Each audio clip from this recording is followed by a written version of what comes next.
Chers invités, nous sommes heureux de pouvoir vous retrouver dans cette salle pour une cérémonie spéciale.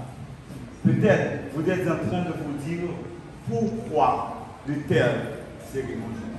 Bien sûr, aujourd'hui nous essayons de faire des photos, mais de projeter n'importe quoi. Mais le cap se dit pourquoi ne pas valoriser la photo de notre manière. Et je pense que vous êtes ici ce soir pour applaudir et apprécier cette activité qui dirige les photographes, qui dirige aussi les gens à voir les choses sur notre manière. Et par rapport à ça, avant même de vous présenter le programme, je vais vous inviter à applaudir cette activité et surtout à applaudir votre présence.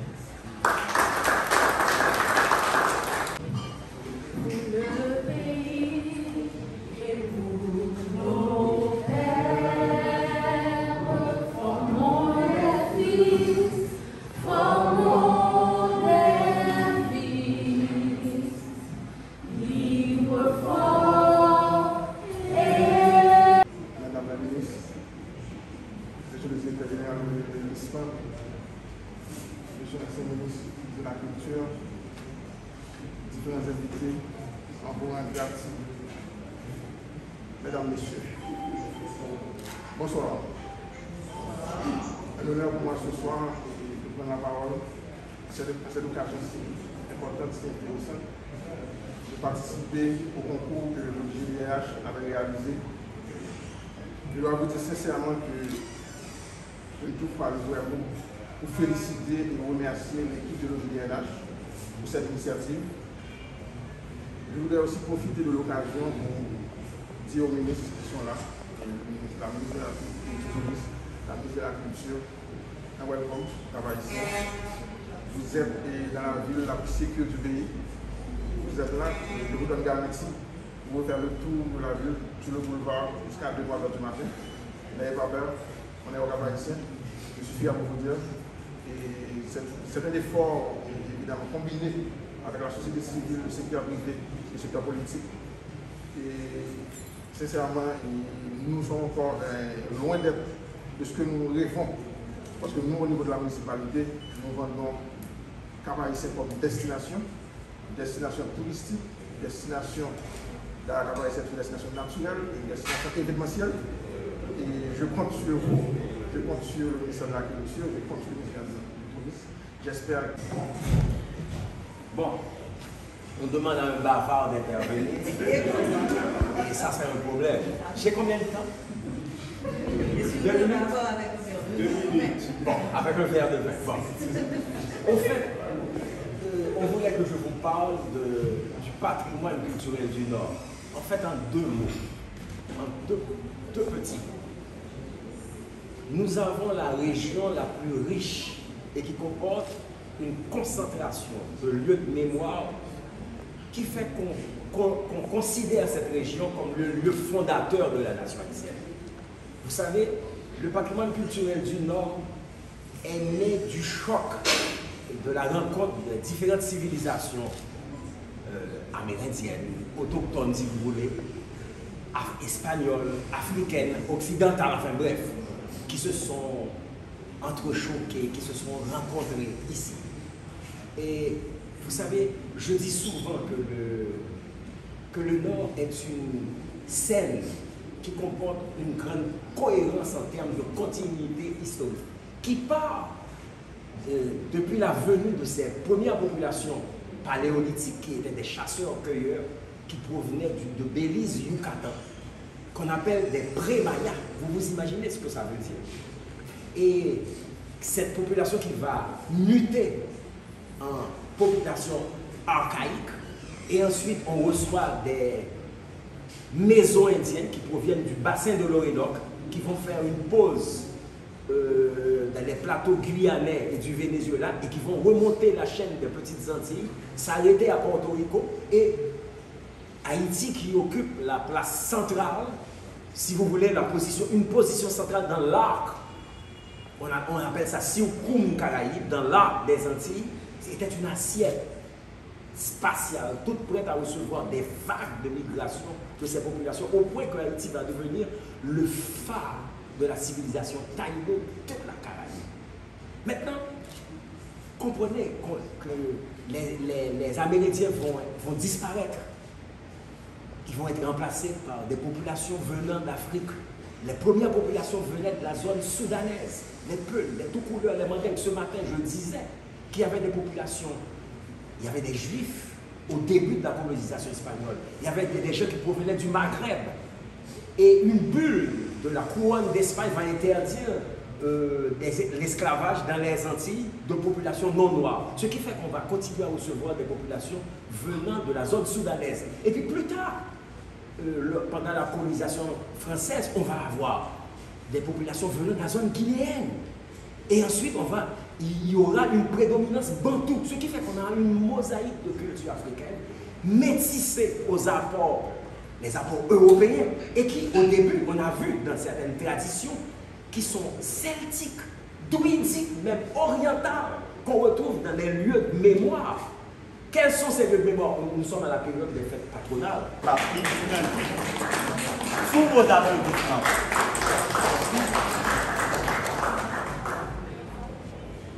En fait, merci beaucoup. Mesdames les ministres de la Culture et du Tourisme, Monsieur le maire, mon très cher collègue Eddy. En fait, j'ai été pris par surprise. Et je pense que je ne peux pas être aussi abordé à Haïti. Cependant, nous avons un patrimoine effectivement extrêmement riche, dont le fleuron, pour beaucoup, est la citadelle, certes. Mais grande fut ma surprise de découvrir que nous avons en fait construit une trentaine de fortifications post-indépendance. Et je dirais que pour cette occasion, il est extrêmement important, à mon avis, de parler de ces fortifications. Non seulement de ce qu'elles représentent pour nous en tant que nation, mais ce sont des monuments identitaires. Ces monuments identifient la République d'Haïti et il nous parle et nous dit, une fois de plus, que c'est une nation militaire. Je réfléchissais tout à l'heure avec Eddy sur le livre d'Ewol Pera qui parlait de Jacques Dessalines. Et à mon avis, dans ce livre, que il a participé, qu'il a discuté certaines parties avec Ewol Pera, le point clé de la personnalité de Jacques Dessalines. Haïtien, c'était la plus belle ville du monde. Mon grand-père parlait avec ce accent chapois et disait qu'ici, là, et quand on parlait du Cap, on parlait d'une grande ville, d'une ville historique, d'une ville où les habitants sont très fiers, sont différents. C'était la ville d'Henri Christophe, c'était la ville des Croix-David, et c'était la ville de beaucoup de généraux, parce que nous avons eu beaucoup de généraux dans notre famille. J'ai même eu un ancêtre qui fut ministre de la guerre, et dire que je ne suis que ministre du tourisme, ministre de la culture, pardon.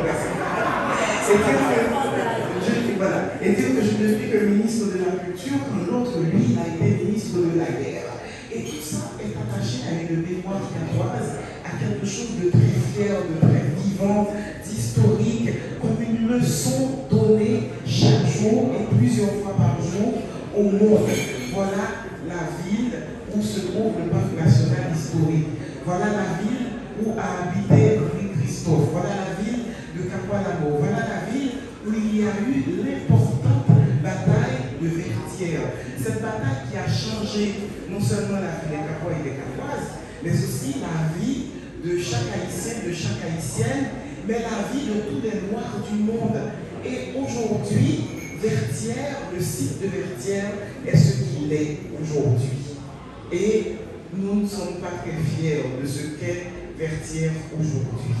Mais, comme je l'ai dit tout à l'heure, comme il n'y a que nous qui puissions faire quelque chose pour nous, je suis venu vous dire aujourd'hui qu'il y a énormément de choses à faire.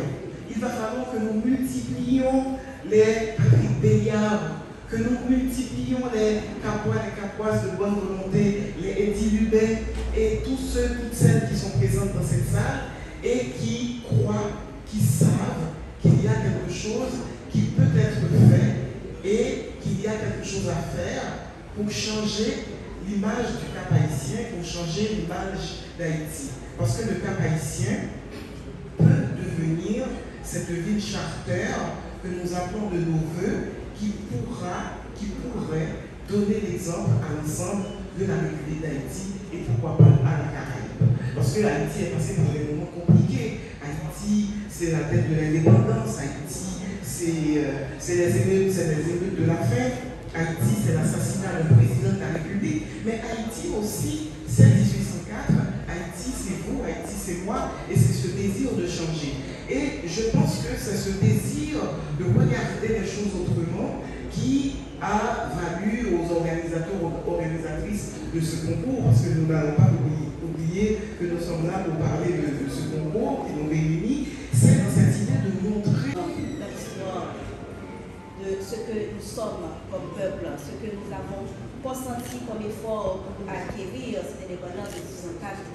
Et tout cela, ces monuments, ça dit ce que nous sommes vraiment. Ce n'est pas ces images négatives que l'on voit chaque jour au niveau des médias, de l'Internet, qui sont que des moments que nous vivons malheureusement de nos jours, mais nous sommes un peuple qui est fier, qui est résistant et qui peut se relever. C'est ce que ça développe, tous ces grands monuments. Et j'applaudis cette initiative parce que ça, c'est un des moyens pour démontrer non seulement aux jeunes qui vont faire ces prises de vue, pour non seulement replonger dans leur histoire, mais aussi montrer aux autres ce que nous sommes. Ce n'est pas seulement les images, comme je disais, négatives, les images de l'écriture, les images de tout ce qui se véhicule de vraiment négatif au niveau du pays, mais vraiment il faut monter dans nos positions. On reste réaliste, certes, à ce moment, il faut que nous soyons ensemble. On se joigne les gouttes afin qu'on puisse se relever, mais on est ce qu'on est dans le fond de notre âme, un peuple fier, digne, combattant et qui veut vraiment revivre ces moments glorieux qu'on a connus dans le temps. Alors, encore une fois, j'applaudis encore cette initiative parce que non seulement ça démontre le fait qu'on veut montrer une autre image d'Haïti, mais ça démontre aussi, ça va susciter aussi l'intérêt de tous les jeunes, que ce soit les jeunes au niveau national, que ce soit au niveau de la diaspora, que ce soit les jeunes d'ailleurs qui voient Haïti autrement. Et je pense qu'il faut continuer avec ces activités pour remplacer toutes ces images négatives qu'on a. Jusqu'à présent, on a des images de l'Angleterre de 2010 qui véhiculent sur le pays. Et si on veut montrer qui on est et inviter les gens à venir, il faut montrer la facette. Et ce travail ne mérite que des applaudissements et des appréciations. J'invite l'auditoire à apprécier encore une fois.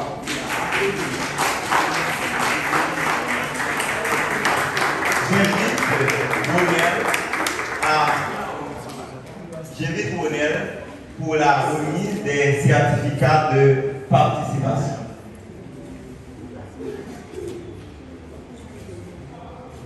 On les remet les certificats et on passe directement à la remise des prix. Merci.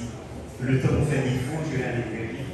J'ai préparé un beau discours, assez compliqué, mais bon, Je sens que tu es timide. Il y a tellement de personnes extraordinaires qui ont dit des choses tellement extraordinaires. Et je suis ému, fier, et je pense qu'à chaque fois que je suis dans cette situation, je regagne encore beaucoup plus d'esprit. Et directeur et départementaux. Alors, c'est plus facile pour moi de prendre la parole à la fin parce que je n'ai qu'à dire au revoir et merci à tous d'avoir participé.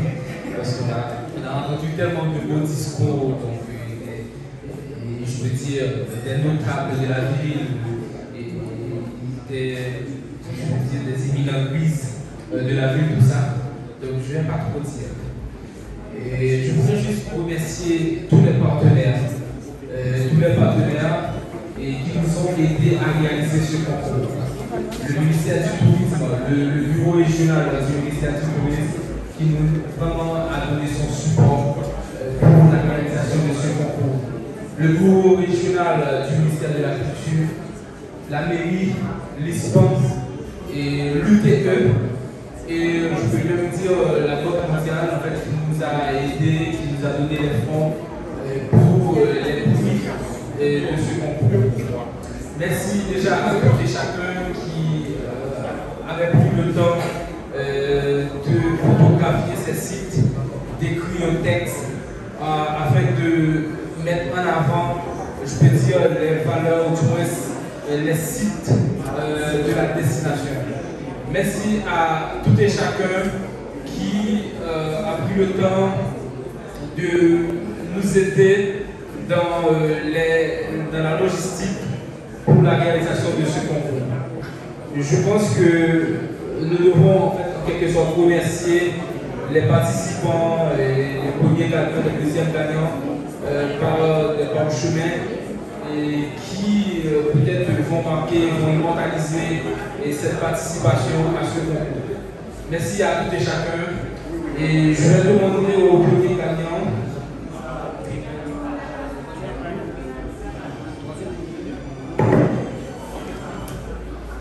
Je vais demander au troisième gagnant. Je ne sais pas si c'est mademoiselle ou madame. De toute façon, c'est Lydia Jean-Baptiste. Alors, c'est l'honneur aux femmes qui a remporté le troisième prix de ce concours de découverte de nouveaux sites. Lydia Jean-Baptiste. Merci à vous. Merci de valoriser.